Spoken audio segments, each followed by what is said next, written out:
بسم اللہ الرحمن الرحیم، السلام علیکم۔ پروگرام ہر فراز کے ساتھ میں ہوں سلمان حیدر، اور اس پروگرام میں میرے ساتھ اور یہ مقبول جان صاحب موجود ہیں۔ آج کے دو ٹاپکس ہیں نہایت اہم، مختلف سیگمنٹس میں اس کو ہم کوشش کریں گے کہ اور یہ صاحب کی موجودگی کا فائدہ اٹھاتے ہوئے اس کے کچھ حل طلب جو معاملات ہیں وہ آپ کے سامنے اس کی روشنی پھیلا سکے۔ سب سے پہلے ہم بات کر لیں آخر انڈیا کے حوالے سے۔ انڈیا نے پچھلے چند مہینوں کے اندر کئی محاذ اپنے ساتھ کھولے ہیں، جس میں ایک محاذ تو پاکستان کے ساتھ ہے، جس میں کسی شک اور شبے کی گنجائش بھی نہیں ہے۔ لیکن پچھلے کچھ دنوں پہلے ہم نے دیکھا کہ نیپال کے ساتھ بھی ایک سڑک کو لے کر ایک نیا محاذ کھولا گیا، جس کے بنا پر نیپال نے بھارت کے ساتھ جو اپنی سرحد تھی اس میں اپنے فورسز کی تعداد کو بڑھا دیا تھا۔ ایسے موقع پر اچنبھا تب ہوا جب لداخ کے معاملے پہ ہم نے دیکھا کہ بھارت نے کچھ انیشیٹو ایگریسو وے میں لیا چین کے خلاف، جس کی بنا پر چین پہلے ہی سیکھ پا تھا اور چین نے لداخ پر باقاعدہ طور پر قبضہ کیا اور کئی کلومیٹر تک بھارت کی فورسز کو پیچھے دھکیلا۔ بات یہی ختم نہیں ہوئی، چین کو شاید بھارت کے کچھ اشارے سمجھ آئے، اور اس وقت ترین اپڈیٹ یہ ہے کہ سیلگری پوائنٹ ہے چین اور بھارت کے درمیان، جس پر چین کی پیش قدمی بڑھ گئی ہے، فورسز کی تعداد میں اضافہ ہے، اور اس سے قبل ہم نے دیکھ چکے ہیں کہ چین کے وزیر اعظم کی جانب سے باقاعدہ طور پر چینی فوج کو الرٹ رہنے کے لیے کہہ بھی دیا گیا ہے اور کسی بھی قسم کے حالات کے لیے تیار رہنے کا حکم بھی دیا گیا ہے۔ دوسری طرف پیرل مودی صاحب اپنی فضائی، بحری اور ساتھ ساتھ جو نیوی ہے ان کے سربراہوں سے ملاقات کر کے ان کو بھی الرٹ رہنے کا کہہ چکے ہیں۔ بھارت کی آخر اس جرت کی وجہ کیا ہے، اس کی پشت پناہی کون کر رہا ہے، کس کی ہلہ شیری کی بنا پر ایک دنیا کی انڈکلیئرڈ سپر پاور کے سامنے بھارت کھڑے ہونے کی کوشش کر رہا ہے؟ ایک تو یہ ٹاپک ہوگا، دوسرا ہوگا دنیا بھر میں ہم دیکھ رہے ہیں کہ کورونا کسی حد تک بے قابو ہی نظر آ رہا ہے۔ امریکہ کے کیسز کیا ہیں، پاکستان میں اس سلسلے میں ہم کس حد تک اویئرنیس پھیلا چکے ہیں، اور کیا اس اویئرنیس پھیلانے کا اثر عوام کے اندر ہے یا نہیں ہے، یہ بھی اہم ایشو ہے، اس پر ہم بات کریں گے۔ تو یہ سب سے پہلے گفتگو آپ سے آغاز پہ کرتے ہیں کہ آخر بھارت نے چین کو لداخ میں تنگ کیا اور اس کے بعد ہم دیکھ رہے ہیں کہ ایک ٹینشن ہے، ایسا نہیں ہے کہ بھارت بیوقوفی کر رہا ہے۔ پہلی بات یہ ہے کہ میں تازہ ترین جو ٹینشن سے پہلے ذرا سا صرف اس 10 سال کے اندر جو چھیڑا چھاڑی ہوئی ہے نا، اس چھیڑا چھاڑی کی میں ایک بنیاد بتانا چاہتا ہوں۔ 2010 میں جنرل وی کے سنگھ جو ہے یہ بھارت کی آرمی چیف لگے۔ ٹھیک ہے، منموہن سنگھ کا زمانہ تھا تو انہوں نے ایک آرمی یونٹ بنایا جو خفیہ یونٹ تھا، اس کا نام تھا ٹیکنیکل سروسز ڈویژن، اس کو کہتے ہیں TSD۔ اچھا، اس نے مئی 2012 کے اندر جب یہ ختم ہوا تو اس کے بعد ایک نیا آرمی چیف آیا، وہ جنرل بکرم سنگھ، اور اس نے جب دیکھا کہ یہ بڑی عجیب و غریب قسم کی TSD جو ہے یہ بڑی عجیب و غریب قسم کی ایکٹیویٹیز کر رہی ہے، تو اس کے اوپر انہوں نے ایک رپورٹ بنانے کے لیے کہا لوگوں کو کہ اس کی ایکٹیویٹیز کے اوپر ایکٹیویٹیز کے اوپر رپورٹ بنایا جائے۔ اور اس کے بعد ہوا یہ کہ یہ جو صاحب تھے وی کے سنگھ، یہ اس سے نکل کے یہ بھارتیہ جنتا پارٹی کے اس کے اندر ممبر بھی بن گئے اور الیکشن بھی لڑا اور اس کے اندر MNA بھی ہو گئے۔ ٹھیک ہے، وہ جو رپورٹ آئی وہ رپورٹ بڑی خوفناک تھی۔ اپنے ہی بنائے ہوئے یونٹ کے اوپر جو رپورٹ آئی، ان کے جو جنرل صاحب تھے، جو پی کے سنگھ جو تھے جو پہلے تھے، انہوں نے ایک یونٹ دیا، وہ جنرل صاحب چیف سے ختم ہوتے، پھر اس کے بعد جنرل دوسرے جو آئے بکرم سنگھ جو ہے انہوں نے اس کے اوپر کہا کہ تو ہمارے محاذ کھول رہی ہے جی چیز۔ ٹھیک ہے، تو انہوں نے ایک بڑی تفصیل قسم کی رپورٹ بنائی اور اس رپورٹ جو تھا اس کی چیزیں جو اس کے افشا ہونے شروع ہو گئے، اور انہوں نے کہا کہ یہ تو جناب یہ تو اس کی جو CIA سے بھی زیادہ اور CBI کی جو ہے اس سے بھی زیادہ اس کے معاملات ہیں۔ اس میں انہوں نے پاکستان کے خلاف ایک ڈیپ سٹرائک کوڈ کے نام سے ایک آپریشن شروع کیا۔ ٹھیک ہے، ایک تو یہ ہوا۔ اس کے بعد دوسری بات یہ تھی کہ 2012 کے پہلے انہوں نے چین کے صوبے سنکیانگ کے اندر اور کاشکر کے اندر 13 دھماکے کروائے۔ انڈیا نے، یہ ان کی اپنی رپورٹ کہہ رہی ہے۔ ٹھیک ہے، ٹھیک، اور ڈیوریشن 2010 سے پہلے کا ہے، 2012 سے پہلے 2 سے 12۔ اچھا، اس کے بعد چین نے تھوڑا سا اس کو احتجاج کیا، یہ کیا وہ کیا، اور اس میں سے پھر انہوں نے کچھ اس یونٹ کو توڑا، سب کچھ کیا، اور لیکن اس کے ساتھ ساتھ اس کی ایکٹیویٹی جو تھیں یہ مختلف جگہوں پہ جاری رہیں، اور انہوں نے تقریباً 30 اہداف جو چائنا کے اندر اپنے ساتھ رکھے۔ اب وہ چین کہتے ہیں کہ اس کو 2010 کے بعد چونکہ یہ بنائی گئی ہے تو 2010 کو انڈیا کو امریکہ نے اٹھایا۔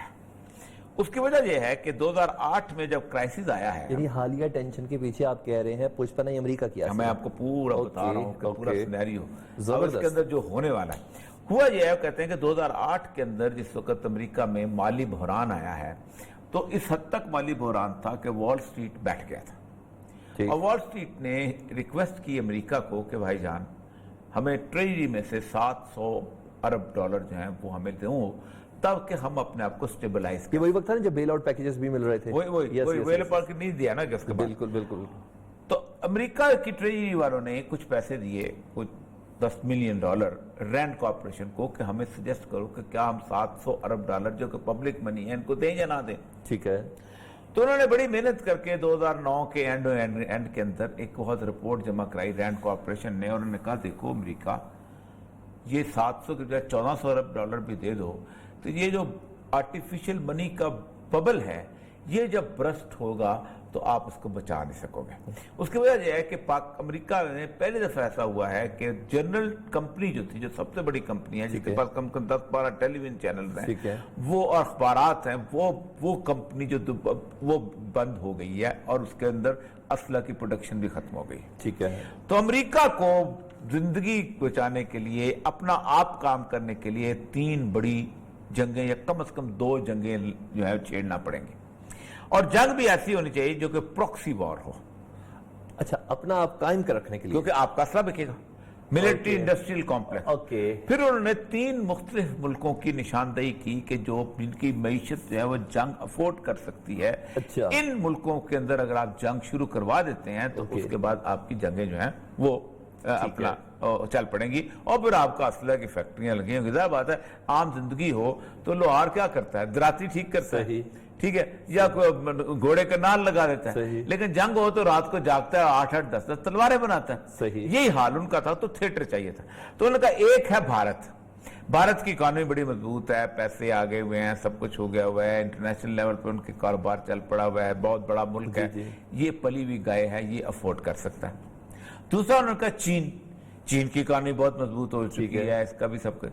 تیسرا انہوں نے یہ کہا کہ ایک ہے رشیا، اور رشیا جو ہے یہ بھی ایک بہت مضبوط اکانومی اس کی بن چکی ہوئی ہے، اور اس کے ابھی انہوں نے اپنی اٹامک پیسفل ٹیکنالوجی بیچی ہے تو ان مختلف ملکوں جس میں سعودی عرب کو بھی بیچی تھی، اور تیل کا بھی اس کا سب سے بڑا ذخیرہ آ گیا ہوا ہے، تو یہ بھی ہے. پھر انہوں نے ان 3 ملکوں کے درمیان دیکھا کہ پاپولیشن کون سی ہے جن کو لڑایا جا سکتا ہے. ٹھیک ہے. اس میں دیکھا کہ انڈیا کے اندر کو 25 کروڑ مسلمان ہیں. ٹھیک ہے. کو 20 کروڑ چین کے اندر ہیں. ٹھیک ہے. 43% جو ہیں یہ جو مسلمان ہیں یہ روس کی فوج کے اندر ہیں. اچھا. 43% آدمی جو ہے وہ روس کی فوج مسلمانوں کے.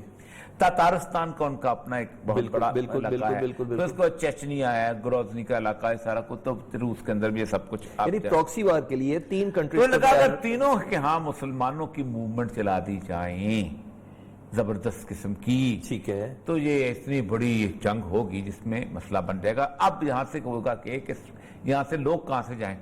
ٹھیک ہے. تو انہوں نے کہا کہ انڈیا، افغانستان اور پاکستان یہ 2 علاقے ایسے ہیں کہ جہاں پر ایک جہادی نیٹ ورک بلٹ اپ کر کے اس کو امپورٹ کیا جائے. اچھا. 2010 کی جنوری میں انہوں نے اس کو ایز اے پالیسی لے لیا، اور 2010 میں ہیلری کلنٹن نے ایک آرٹیکل لکھا کہ ہم اگلے 10 سال کہاں گزار رہے ہیں. تو اس نے کہا تھا ہم کنٹینمنٹ آف چائنا میں گزار رہے ہیں. اور اس کا مشہور فقرہ ہے کہ the people who believe that the strength of America lies inside America are fools. Strength of America lies outside America. تو اس نے کہا تھا کنٹینمنٹ آف چائنا. اس کے بعد ہوا یہ کہ انہوں نے انڈیا کو اپنے ساتھ دوستی سے رات بڑھایا، اور آپ اندازہ کریں جیسے ہی وہ ہوا ویسے ہی یہ انڈیا میں TSD جو ہے تشکیل کیا گیا، جنرل VK سنگھ کا. اور اس کی جو یونٹ کی کاروائیاں ہیں اس میں انہوں نے کہا کہ 8 بم دھماکے کرائے ہیں چائنا کے اندر، اور اس کے اندر 32 آفیسر تھے. اور اس کے بعد سب سے بڑی بات یہ تھی وہ یہ تھی کرائے امریکہ نے ہے وایا انڈیا. یعنی آپ اندازہ کریں کہ اس نے سری نگر، جموں، احمد آباد، گوہاٹی اور بامبے میں اس نے خفیہ ٹھکانے بنائے تھے جہاں سے یہ وہ چیزیں آگے لے کے جاتے تھے.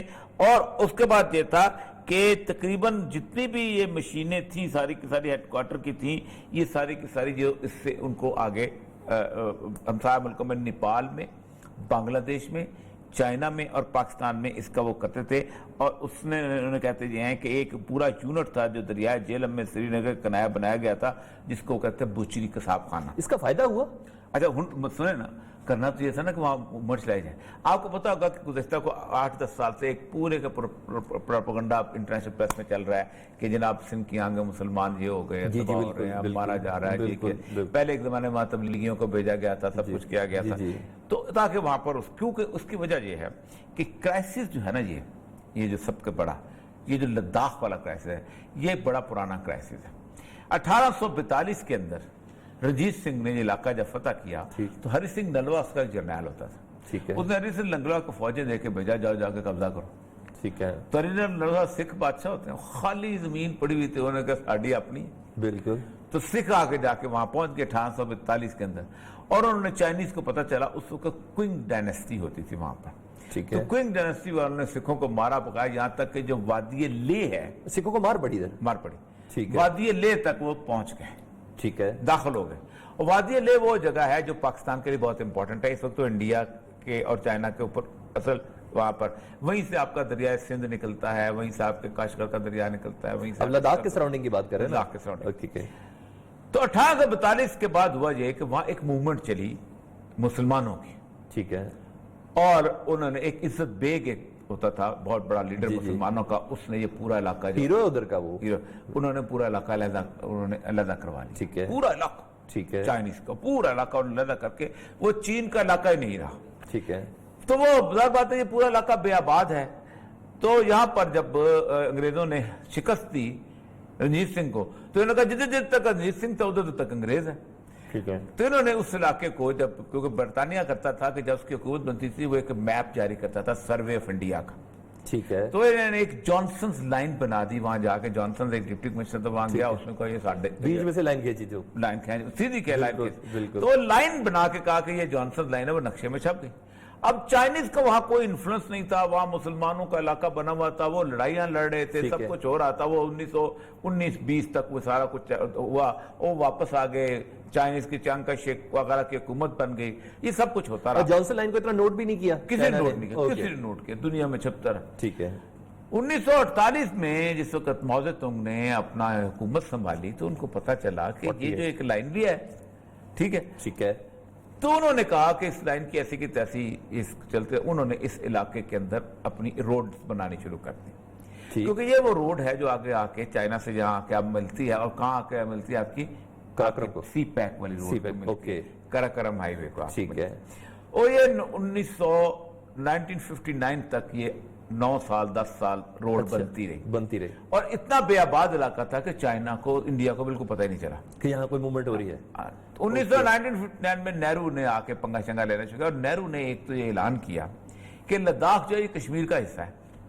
اچھا.